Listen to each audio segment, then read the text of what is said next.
Time now for Back Pages tonight here on Sky Sports News, bringing you a first look at the sports stories in the morning's newspapers. Joining us are the Athletics football correspondent David Ornstein and the Daily Mail's football editor Ian Ladyman. Welcome to you both. Let's quickly run through the back pages. The Guardian's back page depicts Aston Villa's Youri Tielemans on an agonising night for them. So close to a miracle, it says. That's the headline. They also cover Newcastle as Jason Tindall continues to run the show in Eddie Howe's medical absence. The Sun back page speaks of heroes and villains after that amazing battle in the West Midlands. And there's also Jude Bellingham on the chances of another Real Madrid miracle against Arsenal. Unai Emery is shown kicking out in frustration on the back page of the Times as they say, Villa, go down fighting.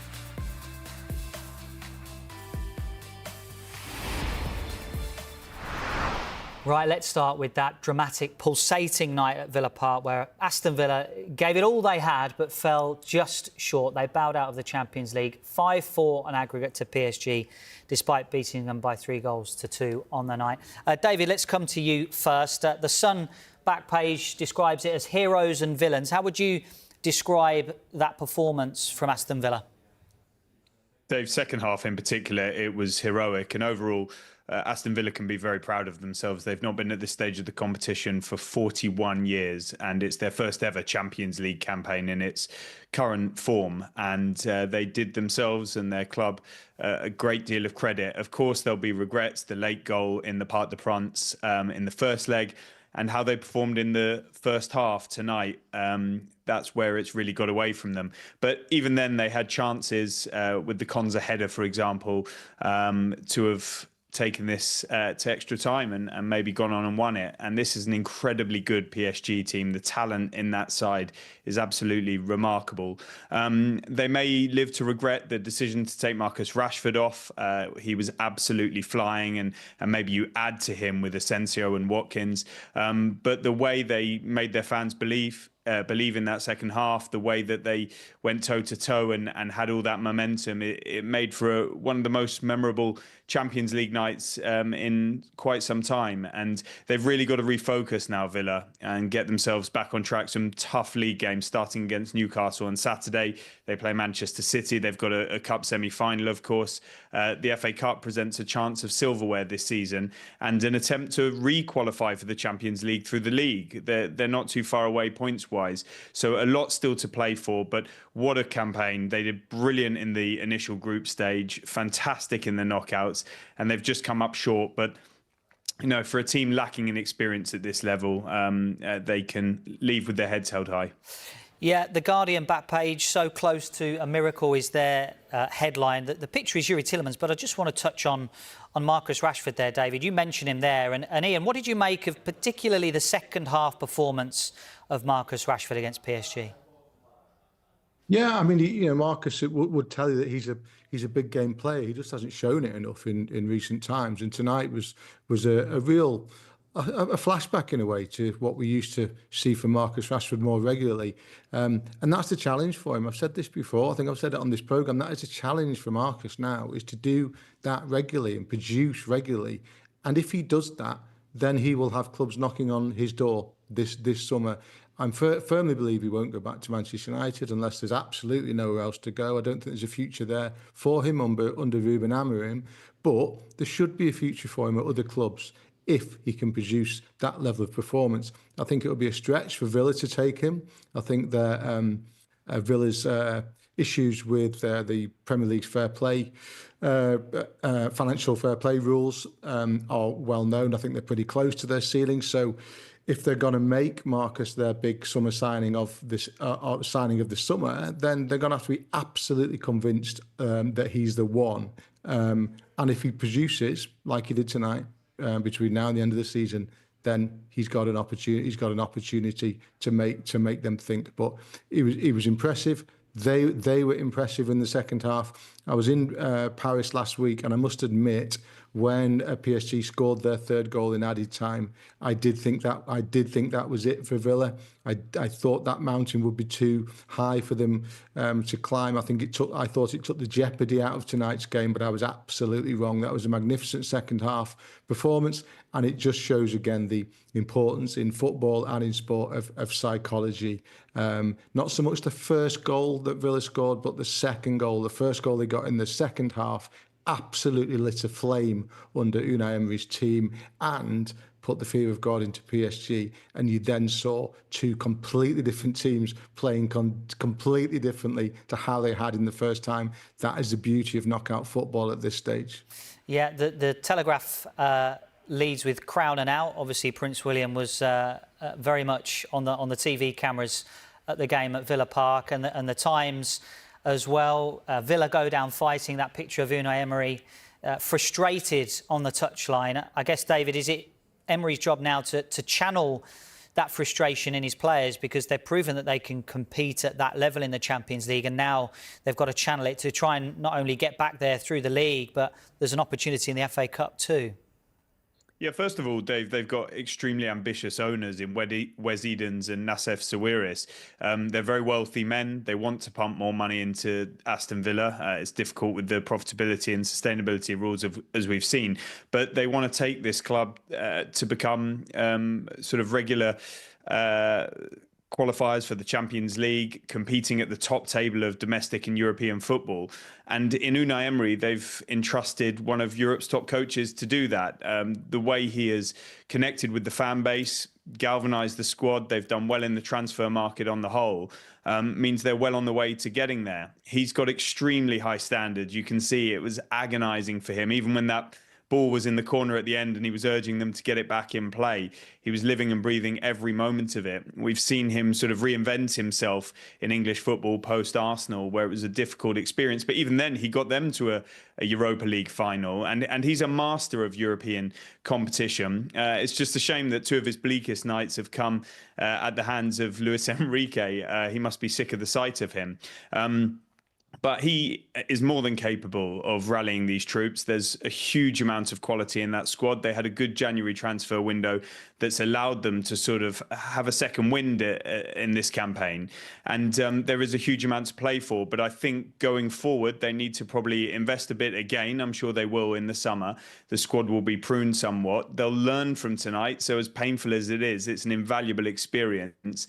And they'll want to establish themselves at this level. So nights like these with that incredible Villa Park atmosphere are going to be replicated, and it would be good to see, because they are a sort of bastion of English football. They've got it within them, and it is Unai Emery's job to deliver that. He's been given a huge amount of power by those owners. He's in control of pretty much everything. They've built around him, with him, and let's see what he can do in the years ahead. He signed a new contract not long ago, so he's here to stay, and it's exciting times for Villa, despite the disappointment of tonight.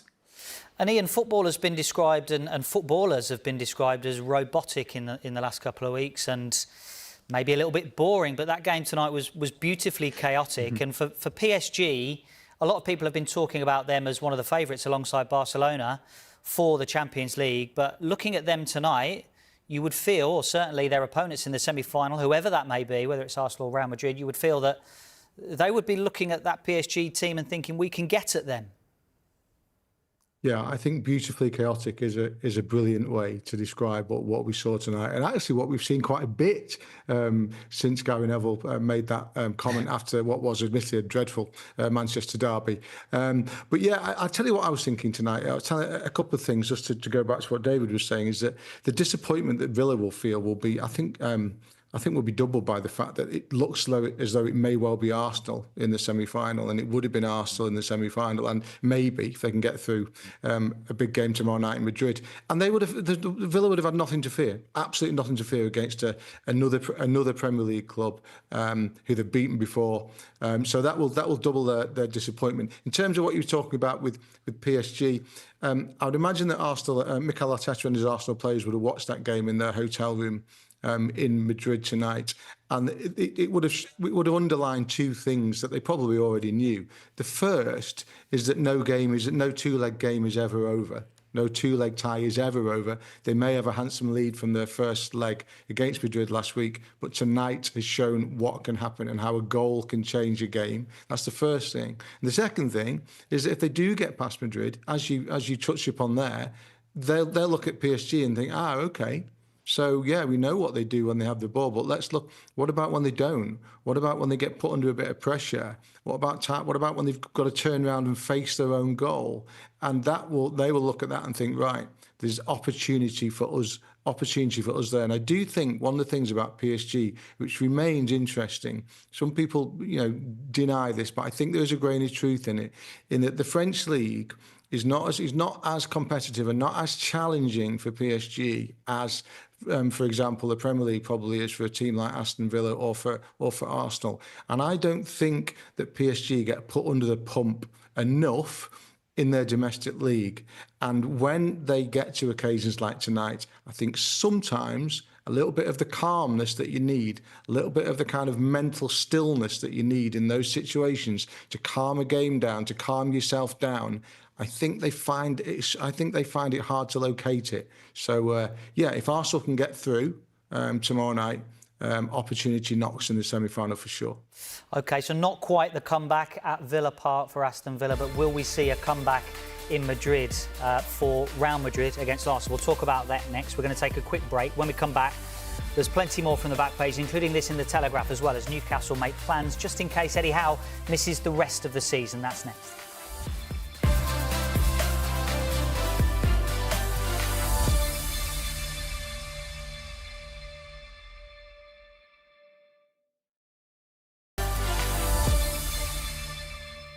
You're watching Back Pages tonight here on Sky Sports News, and a warm welcome back to the Athletics football correspondent David Ornstein and the Daily Mail's football editor Ian Ladyman. Let's talk about Arsenal as promised then. They go into the second leg of their quarter-final in the Champions League against Real Madrid, leading by 3-0. And Sam Dean writes in the Telegraph that Arsenal and Mikel Arteta's players know that they are going to be facing so much more than 11 footballers in white shirts. They must also defeat a mystique and an aura that has defined Madrid's unmatched success in Europe's premier club competition. He goes on to say that supporters often describe it as the Bernabeu's dark magic. David, is Mikel Arteta well aware of this dark magic, and how does he overcome it? He is going to be well aware of it. So will his squad. We haven't heard about anything else over the last week apart from potential comebacks, remontada and the like. This Black Magic story in Sam's piece is really interesting about the spirit of Juanito, I think they call it, a former striker who died in a road accident and was famous for starring in comebacks for Real Madrid. And he allegedly produced a list of sort of 10 instructions to give to teammates on how to do it, such as talking about it from the moment they get on the bus after the first leg defeat, intimidating their opponents in the tunnel, getting the crowd on side, committing the first foul, etc. So we can expect all of them possibly tomorrow night. We've already had the first one with them talking about it since the moment they got on the bus. And Arsenal will be sort of well aware, but it doesn't mean they're going to be able to stop it, because there have been some really special comebacks by Real Madrid, goals in quick succession late in matches against Bayern Munich, Man City, Chelsea and others. And that atmosphere, I'm going to be there tomorrow night, will be absolutely electric. The roof will be shut by the sounds of it. People have been saying, they're going to come out of they're not going to come out of the same tunnel as Arsenal. They're going to come down from heaven. There's all sorts of divine inspiration going on. But the bottom line is Arsenal have an amazing advantage beyond their wildest dreams from the first leg. And it puts them in a fantastic position. They're the Premier League's best defence. And if it goes to plan from their perspective, they should come through. They're a dangerous attacking side themselves. But it's not done yet, and I don't think anyone thinks it is, so it should be a brilliant clash. It certainly should be. Jude Bellingham also talked to the media, and he talked about that word remontada, comeback in Spanish. Said he's been watching TikTok montages of comebacks from Real Madrid, so we know what he's been doing in the build-up. The Sun back page also talk about Belly's going to get you, where he mentioned that it felt almost nailed on that Real Madrid were going to come back. Ian, it almost feels like the game's already underway. The game started at the final whistle at the Emirates. Real Madrid know how to do this game, and they've already started those mind games. Yeah, the game starts in the press conference, as Jose Mourinho has said and indeed shown us many times over the years. I must admit, I've been doing this job a long time. I've heard a lot of things. I've never heard something like a football team coming down from heaven before a game before. It's a great line. I suppose it's Arsenal's job to send them straight down to hell, isn't it? And Arsenal simply, I know it's a cliche, but I'm not going to apologise for it. Arsenal just need to play the game, play the opponent. Don't play the occasion.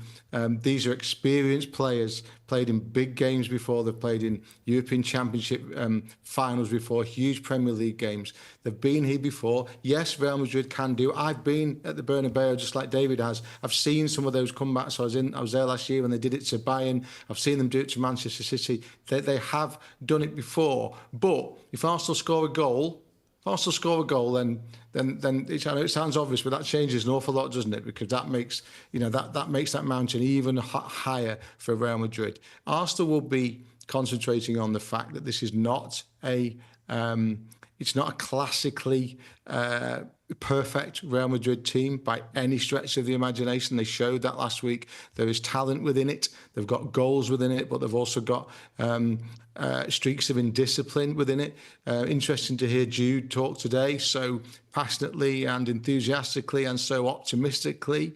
I think probably the first thing that Jude himself will need to do at the start of the game tomorrow night is to keep his own discipline in terms of his positionally as much as anything, because he can kind of try and win games on his own when they're like this. So there are things there that Arsenal will look to exploit when it comes to playing the opponent and not the occasion. Look, Real Madrid score in the first 5 minutes and it's all on, isn't it? Everybody knows that. Then it's all on.